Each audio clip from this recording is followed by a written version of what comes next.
आपण पाहताय महाधुरळा.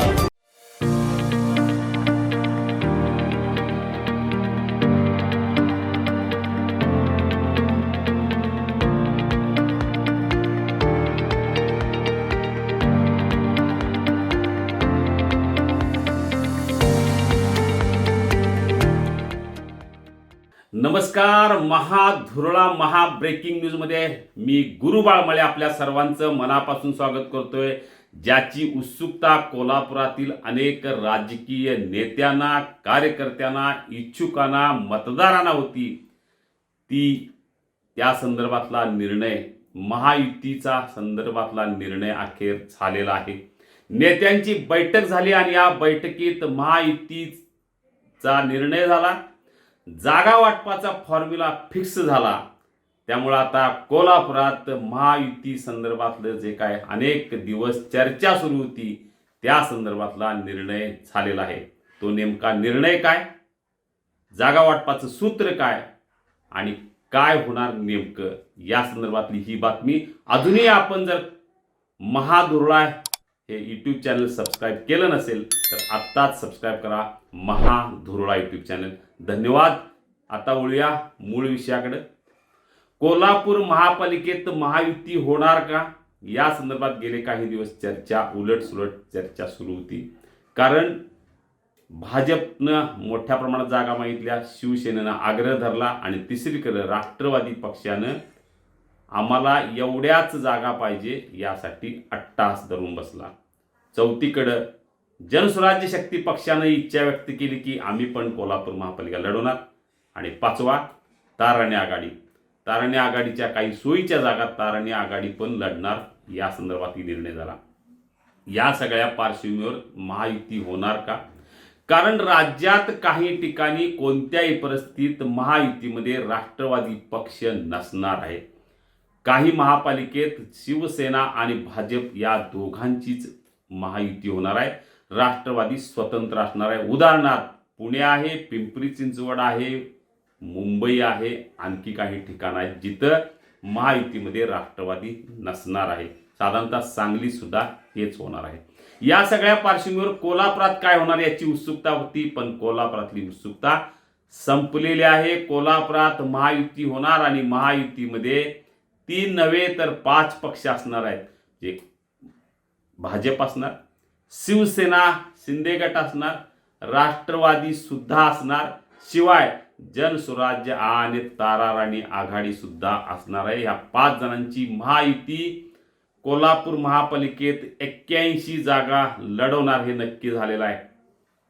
शनिवारी रात्री नागपुरात बैठक झाली महायुतीच्या नेत्यांची. या बैठकीला उच्च व तंत्र शिक्षण मंत्री चंद्रकांत दादा पाटील, खासदार धनंजय महाडिक, मंत्री हसन मुश्रीफ, आमदार अंबल महाडिक हे उपस्थित होते. या चौघांनी राजेश क्षीरसागर आमदार यांनाही निमंत्रित करण्यात आलं होतं, पण थोडा उशीर झाला त्यांना जायला, त्यामुळे ते बैठकीला उपस्थित राहू शकले नाहीत. पण या सगळ्यांची बैठक झाली. खासदार महाडिक हे दिल्लीत होते, त्यांना दिल्लीतून थेट नागपूरमध्ये बोलावण्यात आलं आणि नागपुरात 2 मंत्री, खासदार आणि आमदार यांची बैठक झाली. आणि या बैठकीत अखेर महायुतीच्या वतीनेच कोल्हापूर महापालिकेची निवडणूक लढवण्याचा निर्णय झाला. ज्यांच्याकडे सक्षम उमेदवार त्यांना जादा जागा, असं ठरलं. काही ठिकाणी जागा देत असताना जर उमेदवार नसेल तर उमेदवारांची सुद्धा अदलाबदल करण्याचा निर्णय झालेला आहे. जसं मुरगुडमध्ये झालं किंवा अनेक ठिकाणी झालं, त्याच पद्धतीनं कोल्हापूर महापालिकेत सुद्धा महायुतीच्या जागा वाटपानंतर एखाद्या ठिकाणी जर सक्षम उमेदवार एखाद्या पक्षाकडे नसेल तर त्याला उसना उमेदवार सुद्धा देण्यासंदर्भात चर्चा झालेली आहे आणि अखेर जागा वाटप निश्चित झालेलं आहे. या प्राथमिक चर्चेनुसार 40, 30 आणि 11 हा फॉर्म्युला ठरलेला आहे. या फॉर्म्युलावर अधिक चर्चा आता होणार आहे, उमेदवारांची नावं समोर ठेवून. 40 जागा ह्या भाजपला, 30 जागा शिंदे सेनेला, तर 11 जागा ह्या राष्ट्रवादी अजित पवार गटाला मिळणार आहेत. अजित पवार गटानं आग्रह धरलाय तो तब्बल 21 जागांचा, पण साधारणतः 15 जागा तरी मिळाव्यातच यासाठी त्यांचा प्रचंड आग्रह आहे. पण सध्या तरी 11च जागा मिळतील यानुसार फॉर्म्युला ठरलेला आहे. शिवसेनेनंही 33 जागा मागितल्या होत्या, पण त्यांना 30 जागा देण्यासंदर्भात फॉर्म्युला तयार आहे. भाजपला सर्वाधिक जागा 40 मिळणार आहेत. त्यामध्ये भाजपला काही जागा जनसुराजला द्याव्या लागण्याची शक्यता आहे. काही जागा ह्या ताराणे आघाडीच्या मार्फत भाजपच्या सोयीसाठी लढाव्या लागणार आहेत, कारण काही ठिकाणी दलित, मुस्लिम आणि इतर काही ठिकाणी जे काय मतदार आहेत जे भाजपला मतदान करणार नाहीत अशी भीती वाटते, तिथं तारणे आघाडीचा उमेदवार असणार आहे. काही ठिकाणी जनसुराजचा उमेदवार असणार आहे. यामुळं 40, 30, 11 हा प्राथमिक फॉर्म्युला निश्चित झालाय, पण यामध्ये किरकोळ काही प्रमाणात बदल होईल. हा बदल साधारणतः 35 असाही होईल. 35, 30 आणि 21 असा एक फॉर्म्युलाचा आग्रह झालेला आहे. पण सध्या तरी 33, 33, 15 हा पहिला प्रस्ताव होता. त्यानंतर तो झाला 35, 21, 30. पण अंतिम तोडगा निघालाय तो 40, 30, 11वर.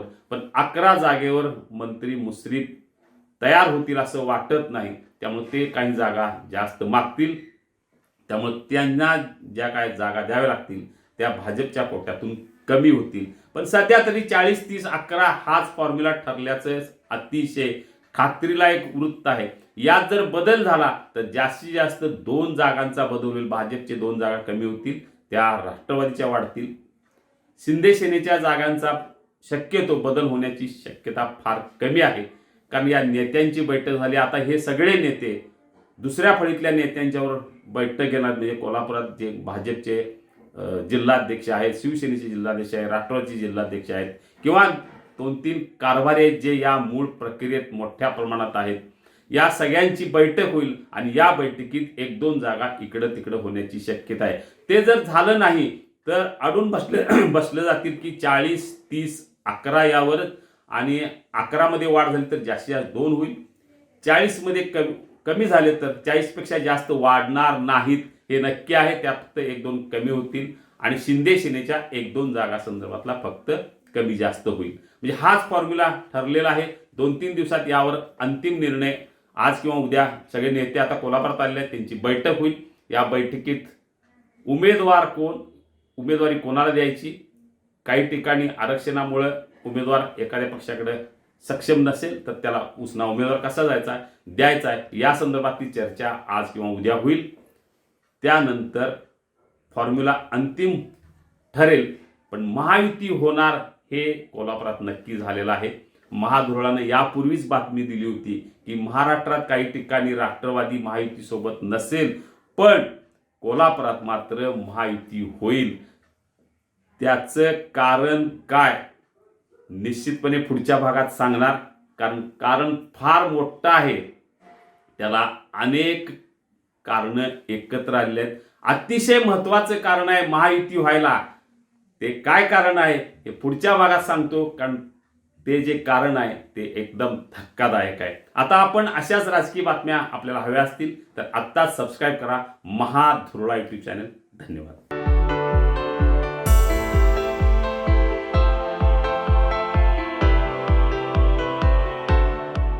हे आहे गोकुळचं श्रीखंड, अगदी जिभेवर रेंगाळणारं. जिभेवरच नाही तर मनावरही रेंगाळणार. गोकुळ श्रीखंड, मनावर रेंगाळणारं.